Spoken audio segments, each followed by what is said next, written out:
The iPhone 15 Pro Max is the biggest iPhone camera improvement that I can remember. Apple's doubled the resolution of its photos, improved both the night mode and the portrait mode, all while addressing two of their biggest weaknesses. They've upgraded their optical zoom camera from 3x zoom to 5x zoom and increased dynamic range, the ability to make sure that everything is correctly exposed in an image. But then it's very easy to say, well, this iPhone is better than the last iPhone. The best way to actually gauge that progress is to see if it can actually beat the competition. So I've taken and analyzed over 500 photos and videos across both the iPhone 15 Pro Max and the Samsung Galaxy S23 ULTRA, which is the most popular alternative and the one that you guys have voted for as the camera to beat. And within these 10 categories, each getting more important as we go, I think we finally have an overall winner.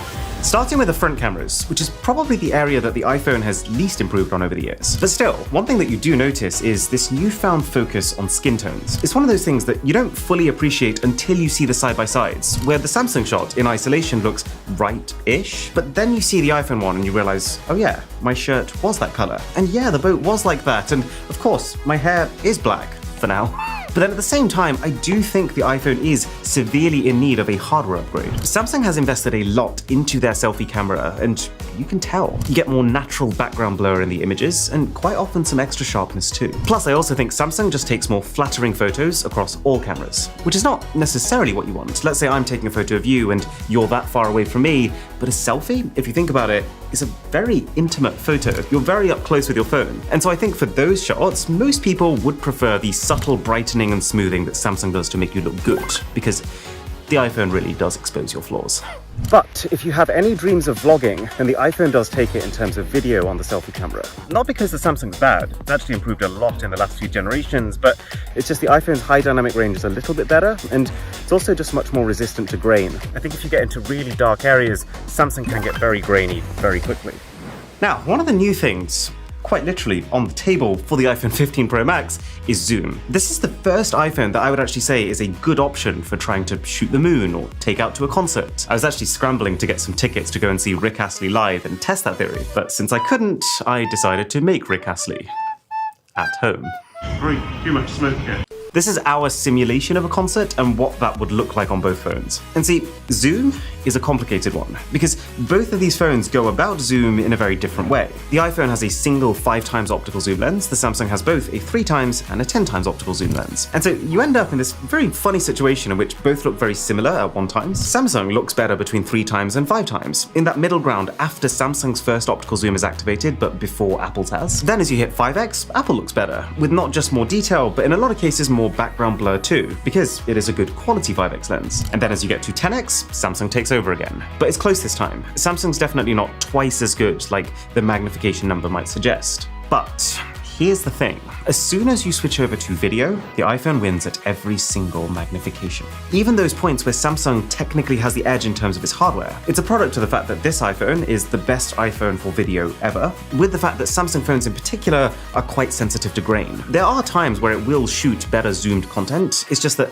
a lot of things have to go its way for that to be the case. More often than not with max zoom photos, Samsung is better, but it's not always the case. Sometimes it's ambiguous, and sometimes the iPhone takes it, since its zoom camera has a much wider aperture that lets in more light. So, on balance, I think Apple has earned themselves a draw in zoom for the first time in a long time.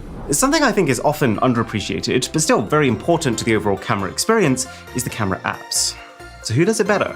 Well, I've always found Samsung's camera to be more fun. It's historically been well ahead in terms of just the number of things you can do with it versus the iPhone. And that's still kind of the case. You've still got food mode, which makes your food look richer and tastier, and single take, which is this idea of taking one 10-second clip and getting a whole load of different shot options out of it. But I do want to caveat that by saying that from the fun perspective, I don't think Samsung has kept up with other Android manufacturers who've come up with so many interesting experimental options. And then from the practical perspective, it's starting to feel a little dated versus the iPhone. One, because of the shutter lag. It takes not as long as it used to, but still noticeably longer than the iPhone to capture, almost like it's having a little think about it every time. You can on the Samsung also install this separate app called Camera Assistant, which has an option to boost shutter speed, but I don't use it because it does come at the cost of quality. The transition between lenses still feels clunky, in that it's not immediate and does also introduce noticeable slowdown, which feels like it's on full show in this comparison because of how smooth those transitions now are on the iPhone 15. And then also, while Samsung does have a lot of modes, which on their own are all individually cool, I do think that the feature of the smartphone camera is more integration.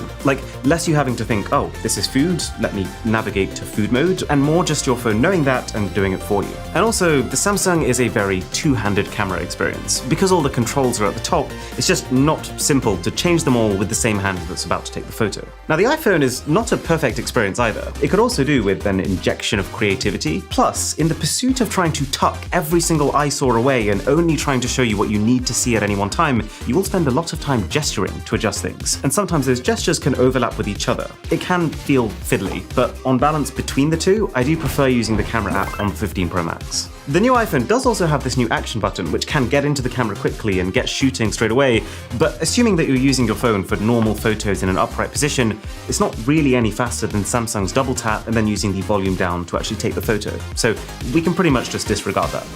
Okay, we're pretty even in terms of score so far, but moving up in terms of the order of importance, let's talk about audio. So right now you're listening to me on the iPhone. I'm in a pretty quiet space and you can absolutely tell. Now shifting over to the Samsung, again, it just sounds really good. Both of these phones are very well equipped to pick up good sound from all directions. It's only as the level of background noise increases, that's when they start to diverge. So right now you're listening on the iPhone, and as you can probably tell, very little is filtered out. Like, you're very much hearing the background noise, but the upside of that is that it's not interfering with the quality of my voice. There's still that sort of natural richness to it. With the Samsung though, the background noise is way reduced. It's just that in the process of trying to chop out the background noise, you also lose a lot of the lower tones within your voice. So a little bit of the fullness is gone. But there's no real right or wrong here, there's just two different ways of doing things.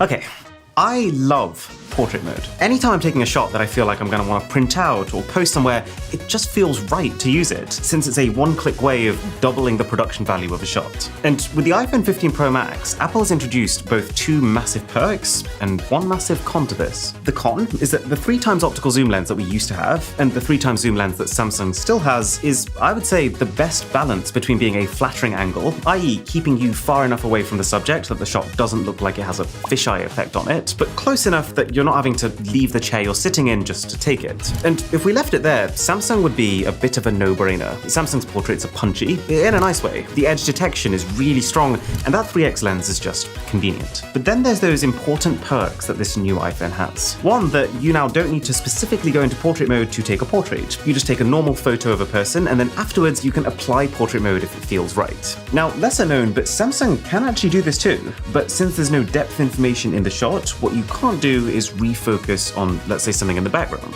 And then the second thing, which is really hard to ignore, is that if you take portraits using the 1x main camera, Apple will shoot those portraits in 24 megapixels, 2x the resolution. And when something like that exists as an option, it becomes much harder to justify Samsung's 12 megapixel portraits, even if stylistically I prefer them. So we'll call this one a draw.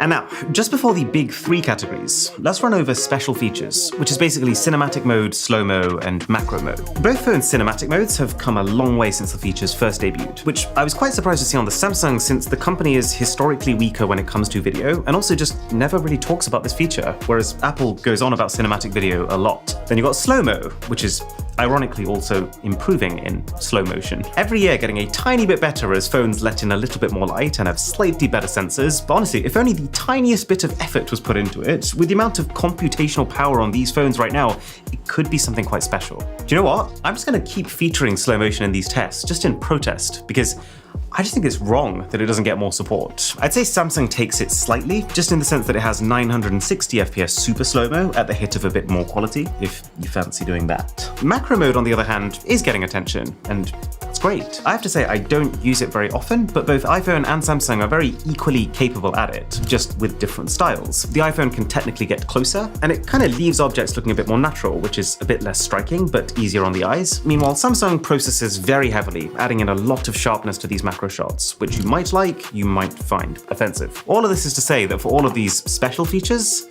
both phones can do them. But I'll give the category to Samsung just because of that slight edge in slow-mo. But currently, Apple is beating Samsung, just like they're absolutely whipping us in the subscriber race. But when we overtake them, mark my words, I will build the biggest iPhone the world has ever seen. So a sub to the channel would be shutterly brilliant. Right, let's talk about video. Video is a category that used to be a no-brainer for the iPhone, and it's only actually since the S23 ULTRA that I've even had to think about it. And you know what? Samsung's video HDR is way better than it used to be, and in a lot of cases, better than the iPhone. Like if you look here, can you see how that building is really washed out on the iPhone, but you can see it clearly here? Or like here, when I enter this cave, Samsung is able to retain the sky behind me in a way that Apple just can't. But there's 4 things in the iPhone's court, and they're 4 very important things. Look a little closer, and you'll see that the detail is higher. Even though both are filming in 4K resolution, Samsung is not quite using all of that resolution. It's close, but there's a difference. Like you'll see it if you look at my beard in this shot. Samsung sometimes misses the mark with skin tones. These new iPhone 15s in particular,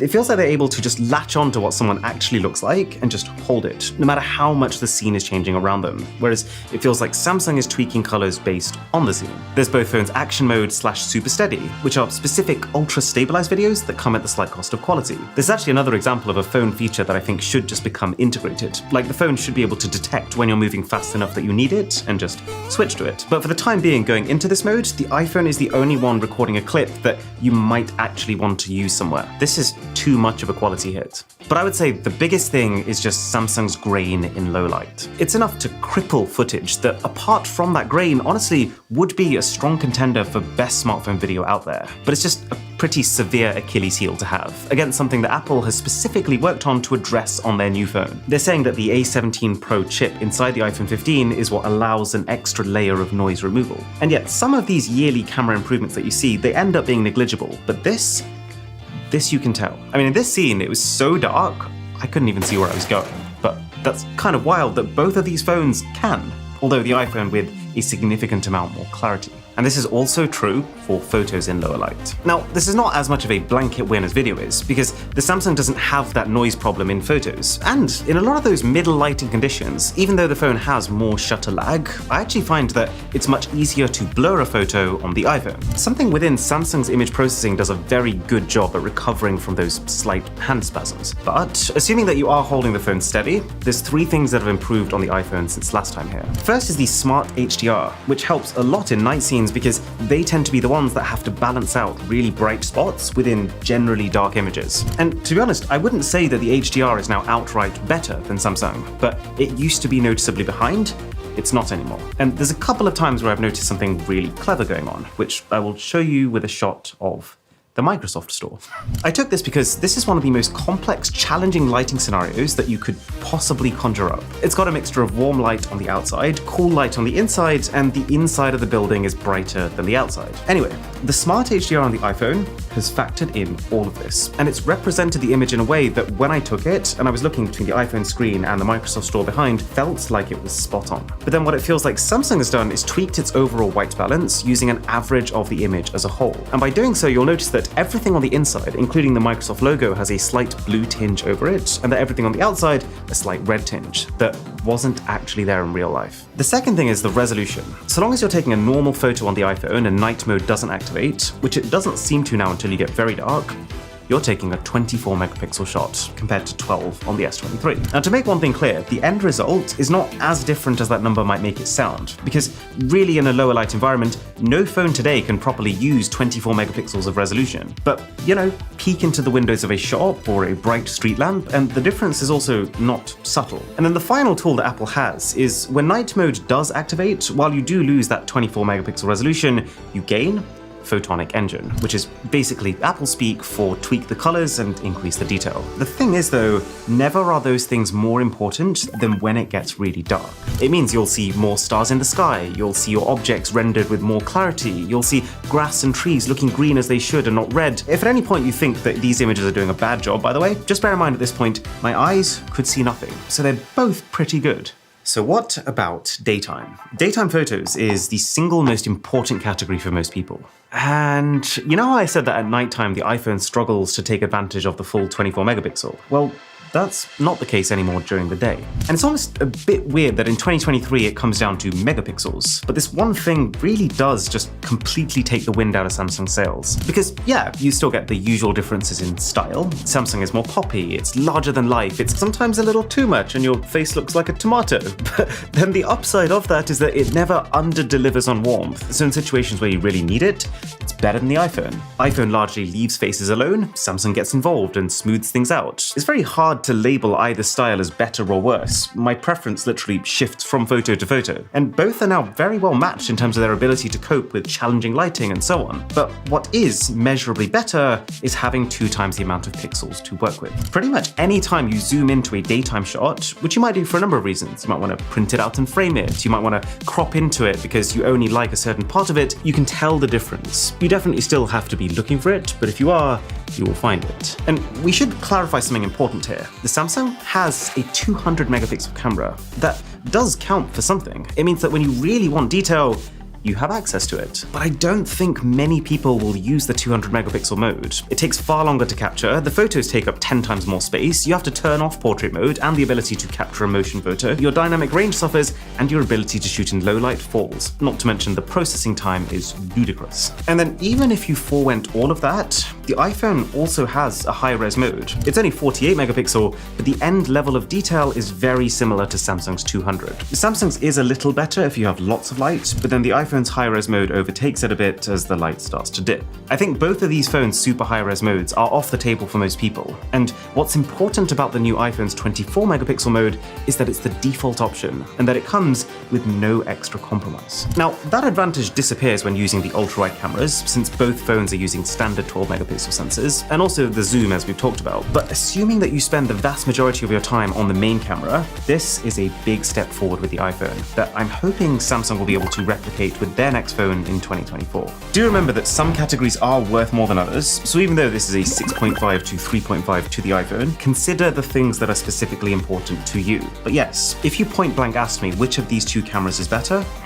I would tell you the iPhone 15 Pro Max. Now, I've got one more thing to show you, which is kind of perfect for the iPhone. You might remember that last year, I showed you the Casetify bounce case, which has 6 times the military-grade level of drop protection. The way it works is this EcoShock material. You can see here, this thing absorbs all impact and sudden shocks compared to this competitor block that they sent me, where the ball just bounces off. But if that's not enough, I find this so insane, this is the Ultra Bounce, their newest phone case. It has even more protection for your camera with this integrated lens protector, 6 layers of padding, and ultra reinforced corners, giving this 10 times military grade protection. It's so much protection that, let's be very clear, not everyone needs this. But what I like about Casetify is that you can decide. You can decide how much protection you need, the base color of each part, as well as exactly where you want to take the design from there, like a personalized collage if you're so inclined. So if you head to my description box and click the link casetify.com/MrWho'sTheBoss, I've managed to get us 15% off any orders placed.